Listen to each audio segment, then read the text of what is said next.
Okay, in the name of Jesus, continue to study book of Genesis. So the outline, in chapter 17, is a covenant between God and Abraham. Then 18, three visitors to Abraham. So we are going to cover 18 and 19, the destruction and the deliverance. 20, another stumble of Abraham's faith. 21, the promised son, Isaac. 22, the test of Abraham's faith. At least hopefully for today class we can cover until chapter 23, a burial place for Abraham's dead. So this is all about Abraham's story and his faith. So let's start from where we start.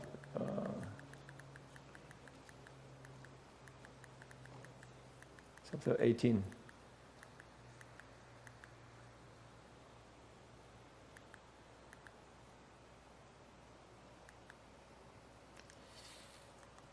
I think it's, at least you have to remember the name. There are some important name you have to know the meaning, because some names God gave the name, right? And then the name also God changed it, just like Abraham. So it's very important because the meaning is inside.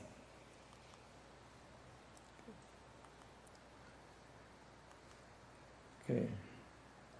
The circumcision is for your study, your own, because it also related to the New Testament about the baptism. Let's continue from chapter 18.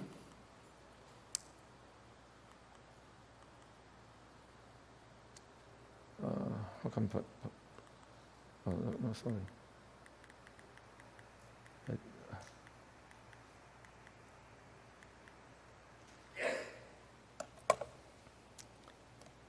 Okay, this is the outline. Abraham entertained three men, so God and the two angels, right? And in a very hot days, and God comes. And God delivered the first message to Abraham. Sarah shall have a son. As also God said, next year. God appointed the time, next year. And then from verse 16 to 21, God informed Abraham about his plan to Sodom, the city of wickedness. And because of this, Abraham interceded for the people of Sodom, and he's become a model of intercession. So when you sing hymn number 82, say, for you I'm praying, for you I'm praying, to you in your heart. Do you have anyone in your heart you always pray for them? Okay. Just like when we are singing hymn, we have to always consider the meaning inside. Maybe this time you are praying for someone else, right? And to your own thing. But basically, hymn 82 is you pray for others. So those who you concern, you love, and you really want God to take care of, and you will definitely in your prayer. Okay, so try to broaden your circle. In your heart, not only concerned about your own matters.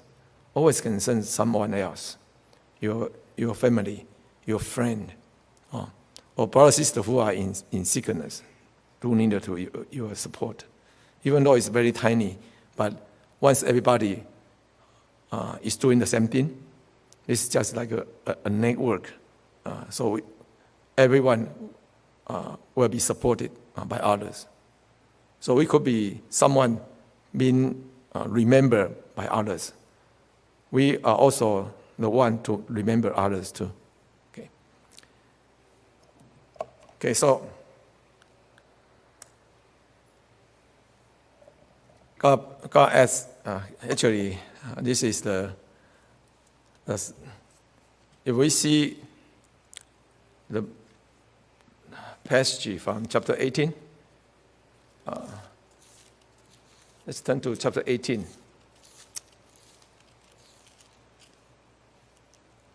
Chapter 18.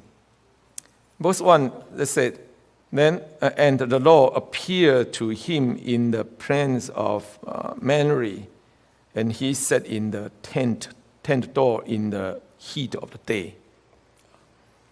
This is basically a hot summer day. And verse 2, and he lifted up his eyes and looked, and 3 men stood by him. And when he saw them, he ran to meet them from the tent door and bowed himself toward the ground.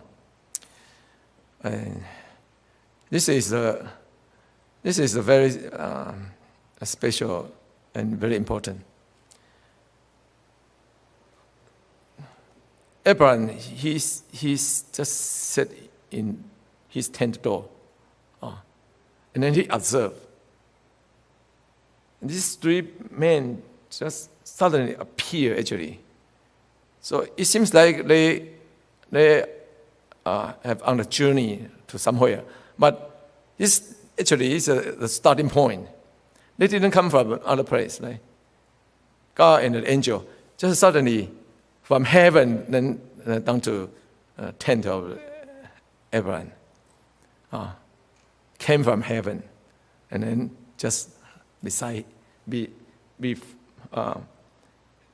look at 3 men stood by him, not far away, so he can lift up his eyes and saw.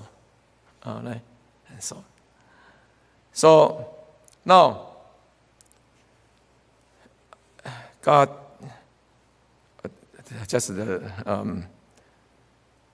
actually wanted to bring this message, the good news, to Sarah. Okay? And also, God wanted to take a look of the city of Sodom and Gomorrah. And so you see how God is very, God, this thing is very well planned and well observed. Out of his, we should say God does everything in plan, not so-called incidents or accidentally. And now God treats Abraham as a good friend, especially visit him, deliver the message. So he is the one in person to deliver the message that Sarah heard the promise of God. So God treated Abraham as a good friend. That's why he came to his place. So as good friend, we usually visit each other, right? So if you have a good friend, then consider to visit them one day. Or if in the church, if a good friend, invite them to your place. Yes. If your friend come to your place, what will you do? At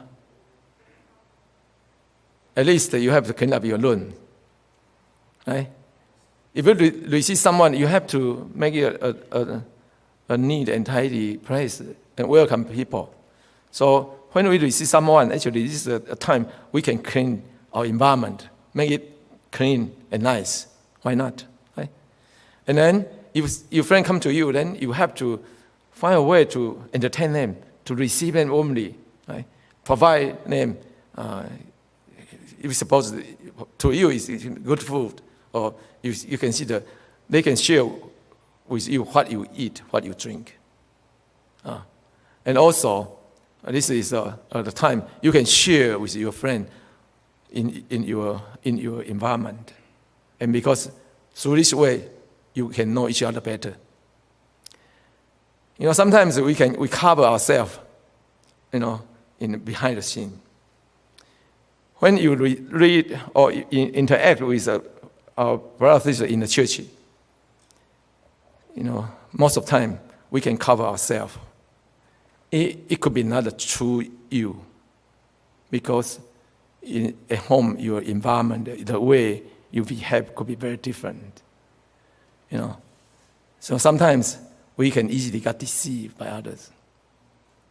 We have I don't want to mention name, or location, otherwise you were guessed. We have a sister. She looks very nice and very godly, fervent, okay? But in the reality, her praise and the way she lives and the environment he lives with others, you can just say terrible. But if you just look at her outer appearance, wow, seems very modern, very nice. Always dressed up, very good. But in the real life, her praise, you just cannot imagine how come a sister live in that environment. But when outside, it could be very different, bright and very, very nice. What a double-faced man! I cannot imagine. Okay, and after she moved out, she didn't take care of the environment, just like a garbage dumpster. And eventually, because of some situation, she cannot come back to clean up her place, right? So some loving brother sister came to help her to clean up the rental place, and then just return the place to the owner, to the landlord. And then the brother sister who helped her find out her real person and the reality of the environment. And seems actually they have a roommate, and some roommates are not believers, truth seekers, or classmates.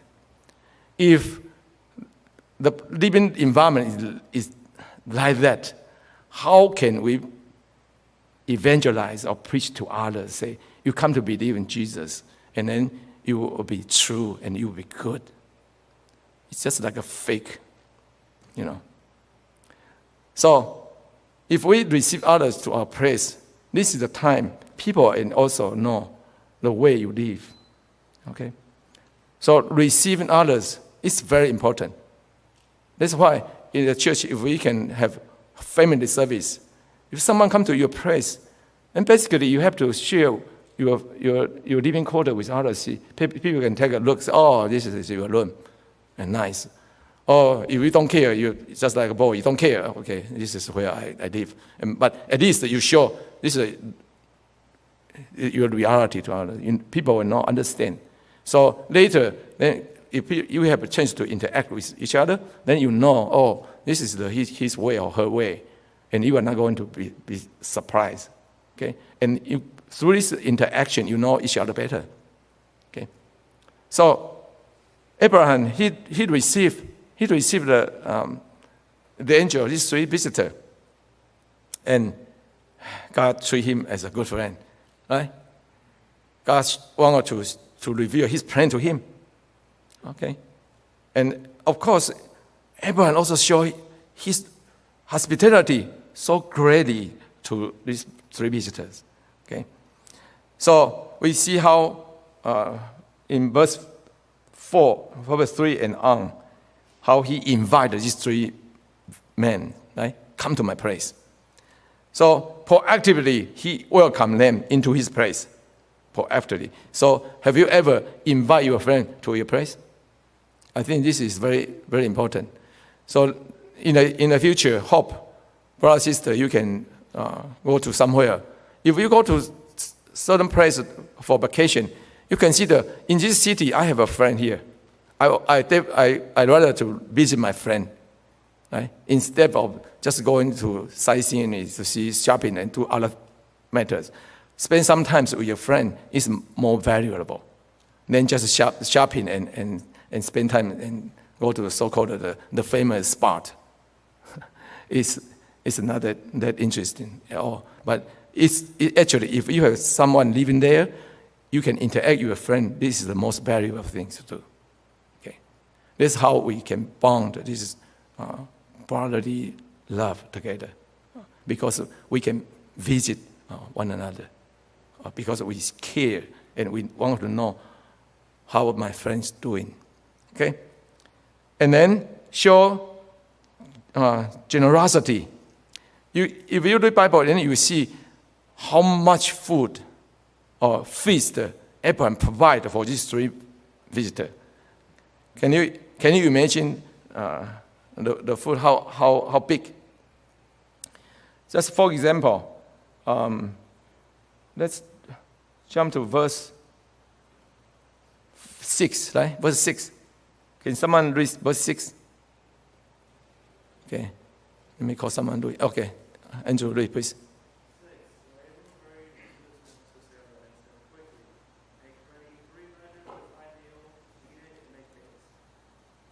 Three measure of fine flour. 3 measure. How much? How many? It's so-called 3 measure. Anyone has an idea? 3 measure. How many is 1 measure? In Chinese, it's 三细呀, right? And you check, and then you know. What?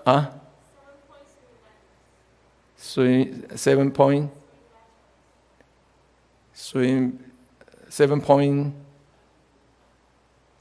三细呀. 7.3公斤. Okay. 7.3公斤. 7.3 kg. So how much? How many pounds? How many pounds? 15. Okay. 15 pounds for 3 men. 3 men. 15 pounds of flour. How big the bread will be? Okay. And then not only that, right? Okay. Verse 7. Verse 7. What? Hey. Okay. Brothers sit in the back. Ryan, please read. Ryan. Verse 7.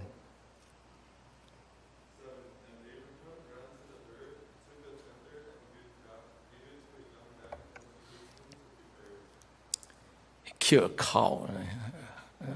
It's a new for 3 visitors. Can you imagine? Right? How many meat there? And then not only that, right? So this shows generosity of Abraham. This is the way we're supposed to learn. So treat your friend well, and really provide this supply or good food to visitors. So in the church, when we receive someone, if we follow the teaching of Bible, we always provide the good for the visitor.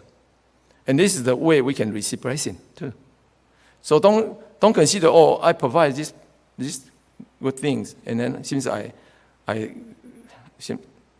we may consider it's not necessary, right?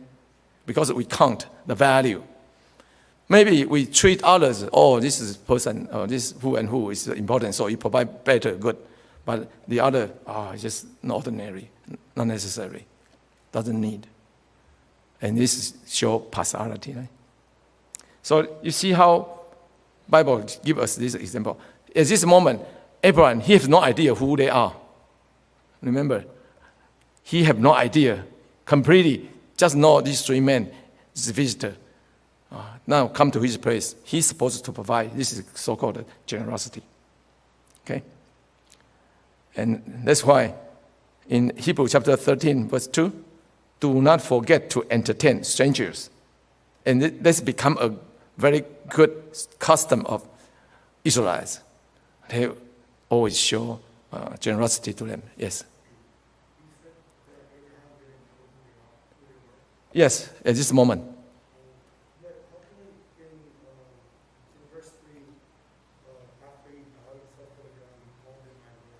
The Lord, yes, the Lord, because they treat the visitor always. They honor the visitor, honor. Yeah. So after feast, then when God say something, then Abraham realized, oh, this is really special, right? So this is the lesson we have to learn. Who knows? God sent angels to you, and if we receive the angels, then basically, definitely you will be blessed, right? Okay. So the angel could be, by worldly perspective, could be seems not important at all. But in reality, it could be a big helper. There's a lot of story in the book. But this is what Bible say. We have to understand. Okay. So Hebrews chapter 13, verse 2, you can read yourself.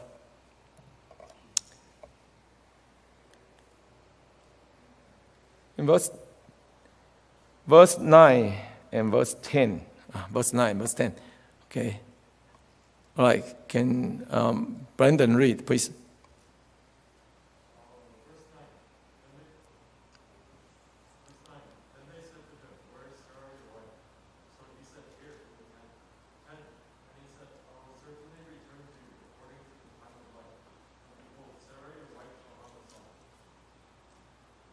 Okay.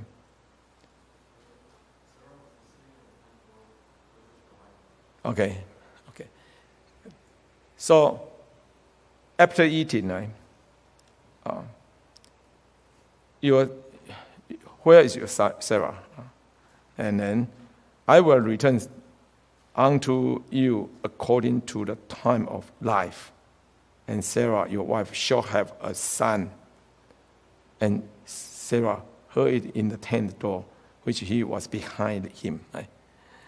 So Sarah shall have a son according to the time of life. Sarah left, right? In her heart, she cannot believe. So that's why in verse 11, special mention, Abraham and Sarah were old, and they actually have no hope. In old age, there's no hope to have a child to them, right? At this moment, she is 89 already. Abraham, 99, right? 99. So,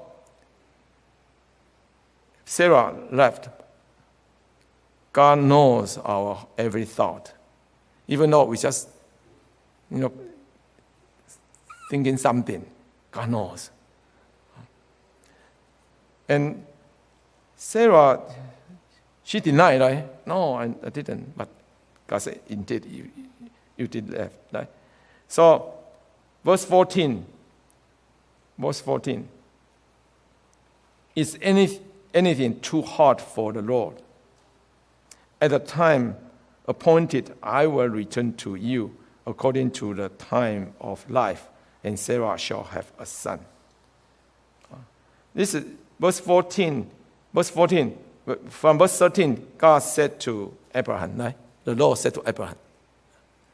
And this is how God promised. Next year, you will have a son. Is anything too hard for the Lord? Of course. God can do everything, anything. But the problem is, can we believe? Are we able to believe that and trust to say, yes, God knows everything? And here, he keeps emphasizing, according to the time, right? Just according to the time of life. According to the time of life. This is 日期到那个日appointed time, God set up already. Okay, So God knows when to do what. Always remember, don't be rushy. If this is a time for you to consider marriage, God will arrange it, and God will provide. Don't be afraid. Say, oh, if I don't take action, then how about down the road, years later, the one I like, I love, maybe not available anymore. You know, in this age, sometimes we become rush. Say, oh, it's just like a competition. I pick up the apple. That's a good one. I pick it up. I better to take action quickly, otherwise I may lose. This is according to your own timing and your own thought. But God is not only that. Our eyesight actually, our thought could be changing. Remember, when we grow, and our mindset, our concept, and our value could be changed too. So until you are really fully mature and you know what you like, and you have a more clear picture about what life you want to have, and then you know what kind of person you can be compatible or you like to live together the whole life. So unless you are fully mature, you know what you want, really, and your heart is very stable, steady. Otherwise, it could be keep changing. Just like the work, right? If you just select, oh, this moment I like to do this work, but maybe because you don't know the inside yet, or you don't like, but because you don't have idea, right? But once you enter and then you really do it, then you find out the interesting thing, then you probably will change it to the different angle. Then you really think, oh, it seems it's okay, it's good, I like it. So, brothers and sisters, remember, God has His appointed time in everything, including for your life, your marriage, your work, your whole life. God have set a plan for you. So try to seek for God's plan and find out God's will. And in this process, pray, really pray earnestly, and God will reveal His will to you, and you will have more clear understanding. Okay. All right. So God delivered the message already. Next thing God wants to do, and God wants to go to visit the Sodom. Okay. And from here, then we see how God said to Abraham. Let's read verse 16. Read verse 16 to 19. 16 to 19. Okay. 16 to 19. Sister. Okay. Corey, please read.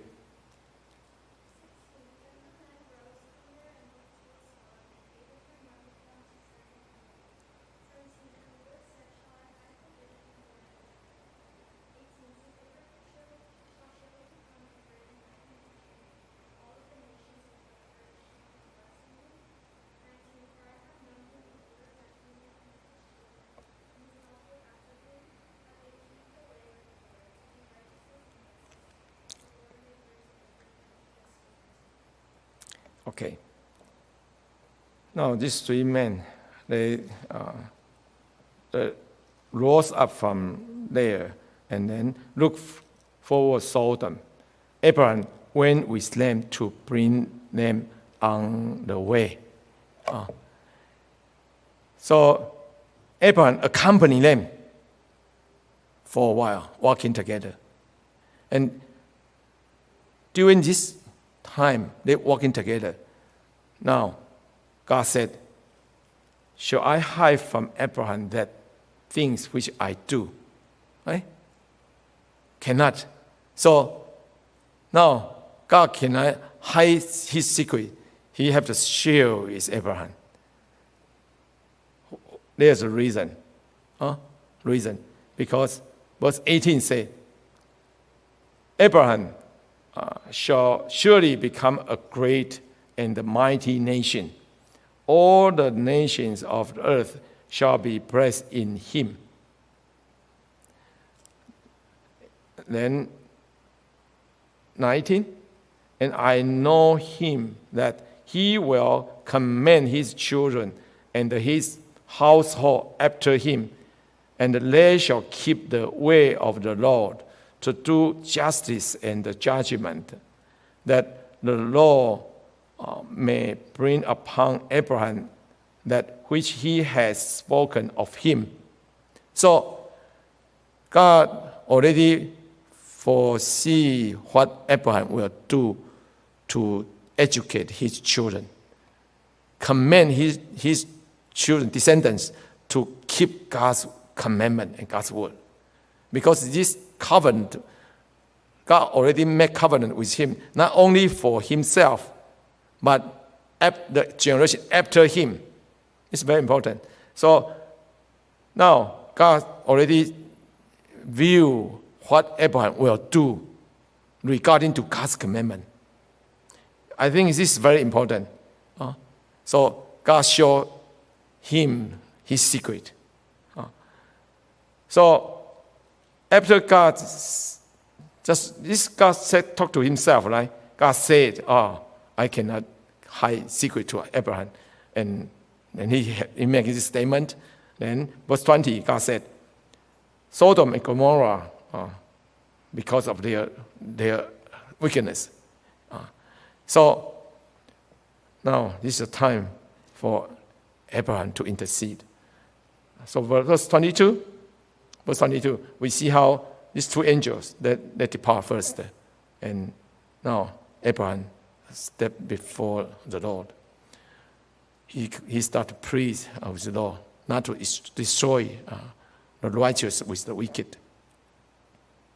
And 27, this is some of the point we see the attitude of Abraham intersection. Right? 27, he fall on the ground, right? Say, it's a dust, and then I am just a dust. I'm not worthy to say anything, but bear with me to please.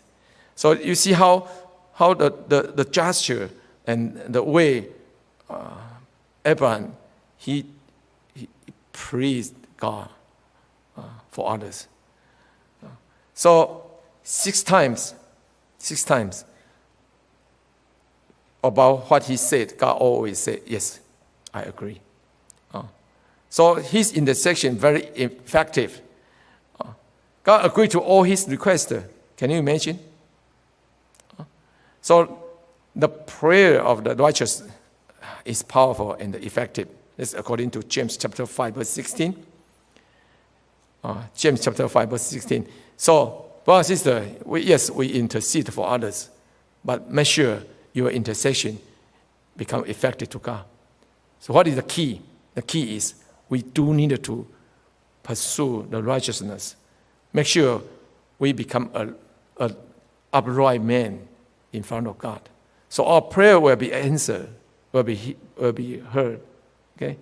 So yes, if I am wicked, then I intercede for others. Of course, it doesn't work at all. Okay?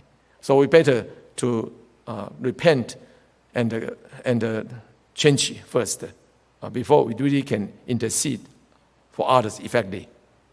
But the attitude, if we consider we will intercede others, basically means we already have a life of prayer. We always will pray, and we know whom we will pray to, right?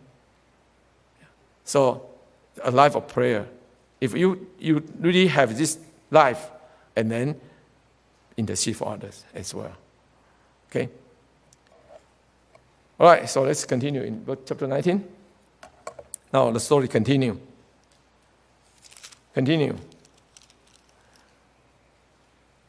Now This is the reality of how wicked the city is. 2 angels, they has been sent by the Lord to investigate the city. Right? So they went to the plaza, the city gate, and where everybody gathered together. So they find out this city is filled with evil and wickedness, from old to young, from male to female, almost everyone. Their hearts being polluted and become so different from others' place. So also from this chapter, we see the homosexuality is not a new thing.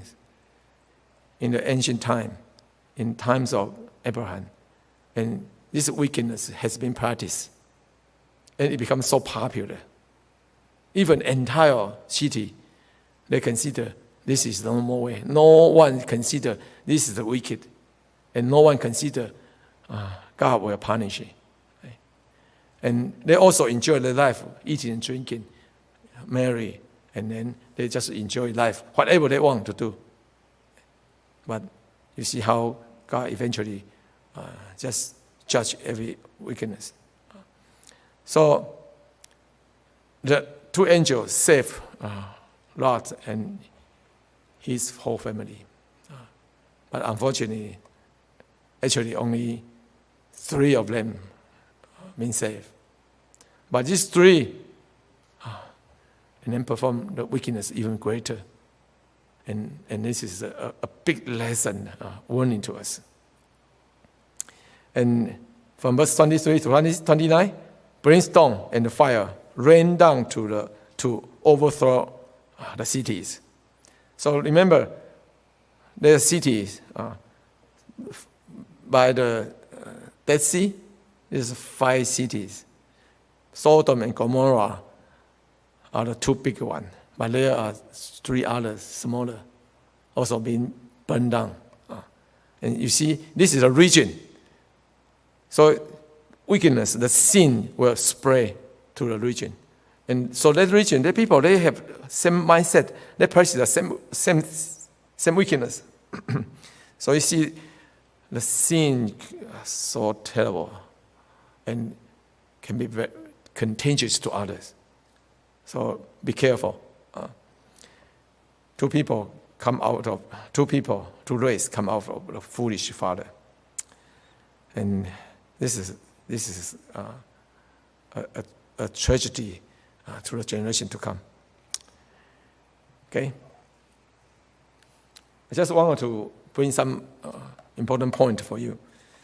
Remember the influence of wickedness of Sodom to Lot. Consider Lot, he once lived with Abraham in the promised land. And he witnessed how God blessed Abraham. And he also learned the life of building altar and call upon the name of the Lord, right? But now this type of the godly life become history. Once he lived in the city of Sodom, no more. When he stopped have a life of building altar and call upon the name of the Lord, entire his mindset, his lifestyle, it's just like the Sodom life. Even though in his heart he considered, how come they can do this kind of wickedness? His heart is actually oppressed, and he considered this must be changed, but he is powerless actually. In reality, he himself has been influenced as well. So his moral down and compromised. Where can you tell? From verse 8, you see how he tried to exchange his 2 daughters to the wicked man, right? How can a father, if upright father, not just neglect his daughter's life and then just exchange it. There's other ways to do it, right? But you can see now in his mind it has been different. Okay? So 2 Peter chapter 2, 6-8, especially mention about the heart of Lot. But eventually, he was similar to them. And his wickedness even endure, his sin and his consequence even, you just cannot imagine the generation all come from this the foolish father. Okay, so we take a break now. In your break time, read 2 Peter chapter 2, 6-8. Consider the meaning of this passage. Let's pray in silence.